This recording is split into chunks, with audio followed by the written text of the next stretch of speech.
Okay, everyone, let's get started. Thank you for joining us for another episode of Accelo Best Practice Webinars. Today, focusing in sales automation and processes. I'm your host, Tom. I'm an account manager here at Accelo, and I'm joined by Richard, my colleague and good friend, who is a solutions engineer here. He will be running through the majority of the topics today. We'll really quickly run through the agenda, just at the top. Richard will be cutting back and forth to some slides as we go, but just to kind of lay the groundwork here, primarily going to be focusing on setting up sales types, also in sales config, progressions, and managing the pipeline, then kind of moving through into custom fields and also formulas, using formulas and setting up formulas within those custom fields. And then finally, everyone's favorite, triggers and automation.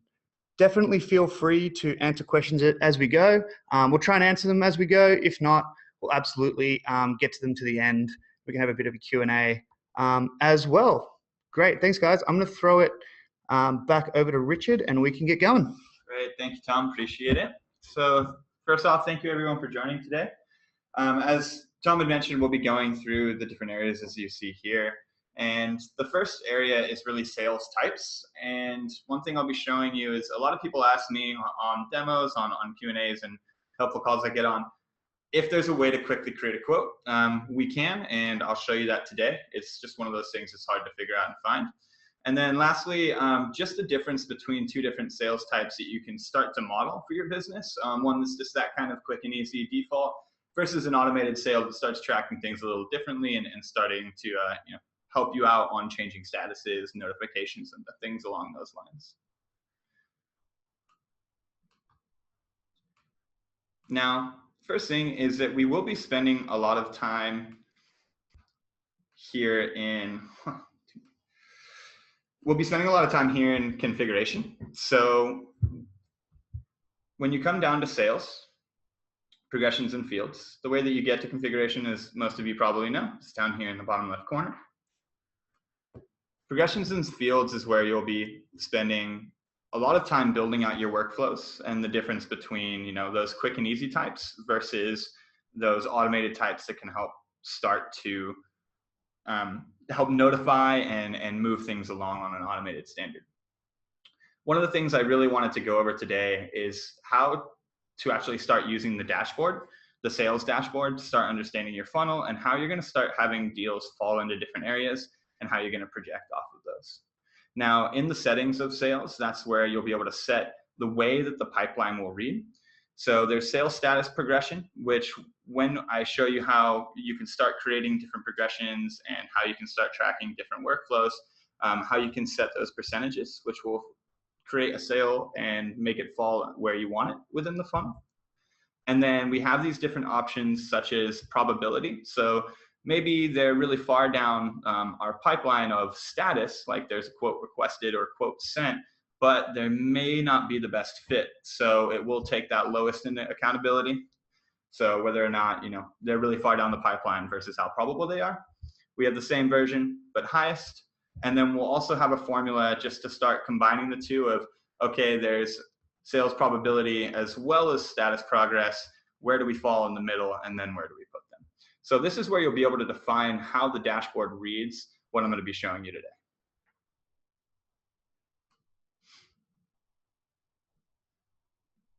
Now, within progressions and fields, as I had mentioned, we have a couple versions just here in the demo site that I have. Default would be that quick version. And as I had mentioned, one of the first things I'll be doing is going into the quick create quote.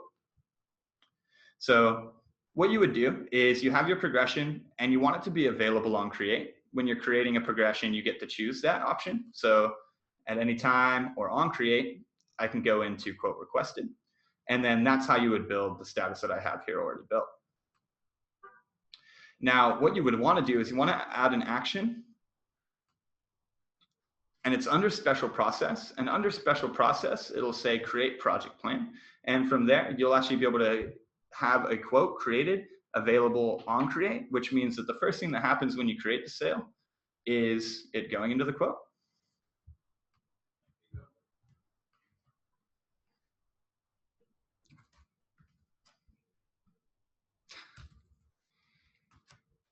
can't remember the own businesses I have in here. So what you can do is you can create multiple types to define the types of workflows that you use. You can also use types to define the type of sale that you have of the service that you're selling, but you can also use it for workflows, which is how I have it set up today. So on the default type, I have it meant to go directly into the quote. So as you can see, I just created the sale, and now you can see that the quote is created, the sale is created, and it's underneath the company. So it did bring me directly into this plan here. Now I will add that you see a template already here. That's because I've done this once or twice today. Typically that wouldn't happen. You would have to actually insert the template, but it does bring you directly into this planned screen so that you can start building out the quote. Now, once you do save and continue, it will take you directly back to the sale. So it doesn't actually take you to that next part of the quote where you're doing the content and then previewing and publishing.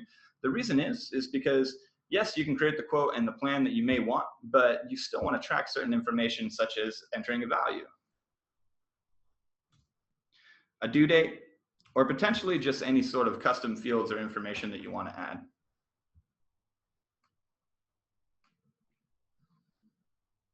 Now, to go back to where we actually created that action, you can still add other actions, and they will show up after you decide to save and close that estimate screen. So if other options like, hey, I want you to fill out the value and things along those lines end up being a part of your creation process, we can have those pop up and prompted to fill out as well.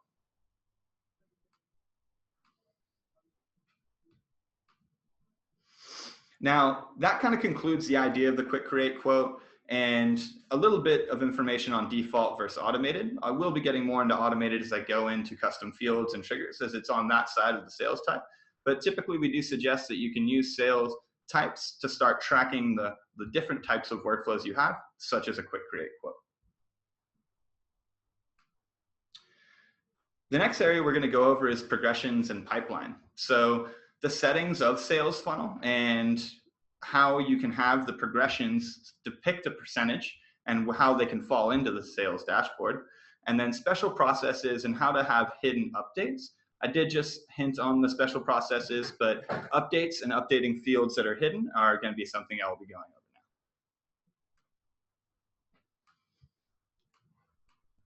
now. Now, when you are creating statuses and progressions, something that we actually use internally here is something that I call a looped progression. So what you can do is when you're creating the progression, you have your title and then you have your statuses. So if I wanted to go from quote requested to say quote requested, I can do that and I can actually name it something else.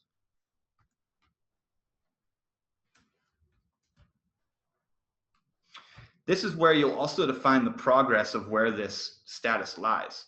Now, where we're reading in the funnel, it's not actually reading off of the status, such as quote requested, it's reading off of the progression. Because if you want to use a status to start a sales process, it could very well mean that that's still the beginning and shouldn't be ranked as high. And it gives you the flexibility to have statuses in different areas, but have the progression still be that top of funnel all the way down to the bottom.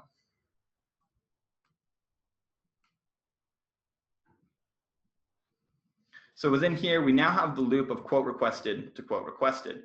But when I'm actually on the progression in the sale, which I'll get to in a second, you'll see it actually be called quote work. And then that's where we can start having different things prompted to update. So if I was saying, okay, I'm in the status quote requested and I still need to do quote work, like potentially I need to create a task to have a project manager come in and help me. This is where you can start adding those fields or adding those different prompts to get you to do the right thing and not have to lose the idea of what status of sale you're in. So if I come back and actually refresh this sale, you'll now see that I actually have the idea of quote work added onto the progression.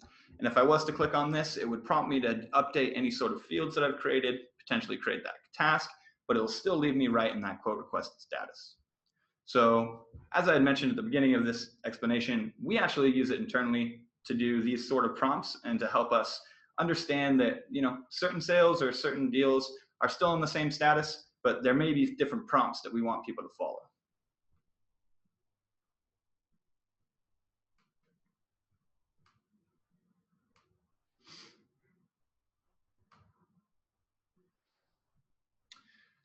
just wanted to check my agenda real quick to go over how you can actually have different fields prompted up. So if I did want to update a field,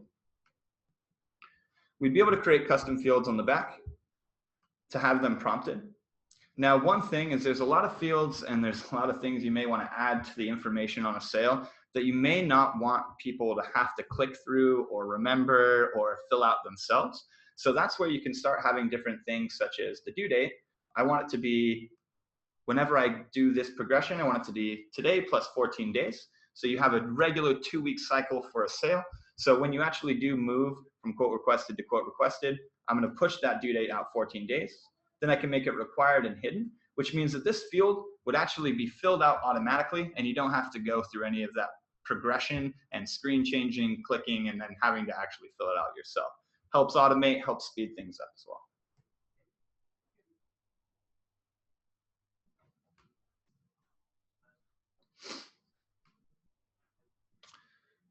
That's the idea of progressions and pipeline. Next is just the custom fields, formulas, and triggers, and how those can actually really help you start tracking what I like to call gateways. Because as you have your funnel and you start seeing where things fall, you're going to want to understand where those fields are so you can report off of them. So when did it come in as qualified? How long did it stay in qualified? When did we make it a lead, or when did we send that proposal, and how long did it take from sent proposal to signed proposal? All of that sort of data and those analytics are things that can help you as a sales team start to improve different processes. Now, to explain the idea of gateways a little bit more, if I do go to the sales dashboard, a typical gateway in my mind is the idea of the different areas of the funnel. Now, we do actually provide these percentages for you. So what's 40 to 59%, what's 80 to 100? And what you would want to do is you'd want to create a custom field to show when you move from that 40 to 59% to that 80 to 100%. Now, you do get to choose those statuses, you do get to build those progressions, and the idea is to make sure that whenever you go from the next status, from the 40 to 59 to the 80 to 100, we will actually end up then creating a hidden field that gets filled out so that you can report on it later. To switch over to the automated example, I have a bunch of these custom fields already filled out. So within the custom fields on a sale, you can start creating custom groups. The group will just determine what it is. So I have a group called key dates, and then you just build the custom fields and you're easily able to move them over. Then at that point, you can see the different types of fields that I have. So for example, a lead was entered on X date. This would be a field that I would have on the available on create type progression that would automatically be filled out, required, and hidden, so that the second that a sale gets created, we already know when that lead was entered. So these types of fields are going to help you understand how long a sale takes, as well as how efficient you are as a team. As I had mentioned, I would suggest creating a field for each gateway to where you would start tracking where the deal is going and each significant status that you have in your progress. So for us, in this example, the lead was entered on, let's say, July 1st. We qualified it on July 2nd. Then quote was begun, and so on and so forth. The next key part of these fields is to have those filled out on the progressions, but then also something that is quite a new feature in Accelo is something called formulas. So if you've ever played around with our custom fields, you may have noticed recently that we have formulas now. So we can do number formulas or date formulas. And then at that point, what we'll be able to do is start tracking how those fields are filled out, such as when was the lead qualified and when was the lead entered. And we can create formulas to say the lead was qualified on said date minus the lead entered on, which will actually give us another field filled out to give us the delta of how long it took for those actions to happen. I would again suggest doing this for each gateway so you can understand when did it happen and how long did it take for the next step to happen.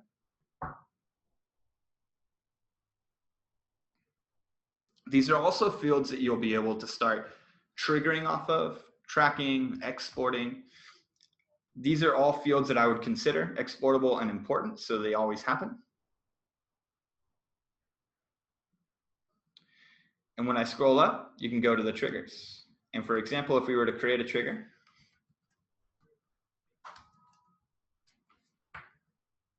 we could say things along the line of sales fields.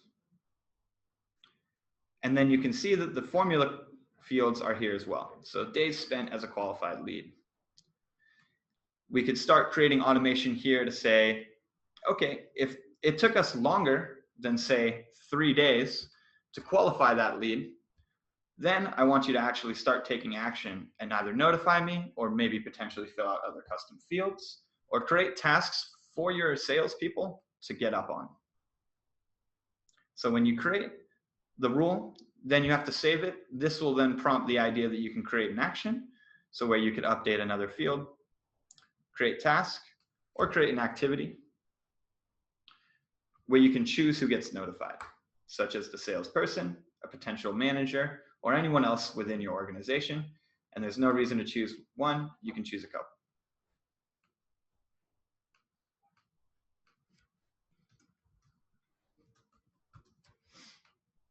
If any of you have had the chance to play around with our activity prompts through triggers or through progressions, then you'll notice the merge fields over here on the right.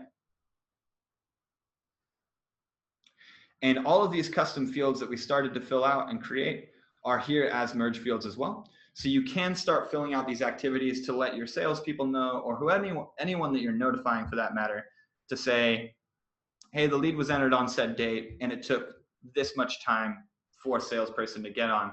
These are all activities you can report on, and all of these fields are reportable as well through exports and on the sales themselves.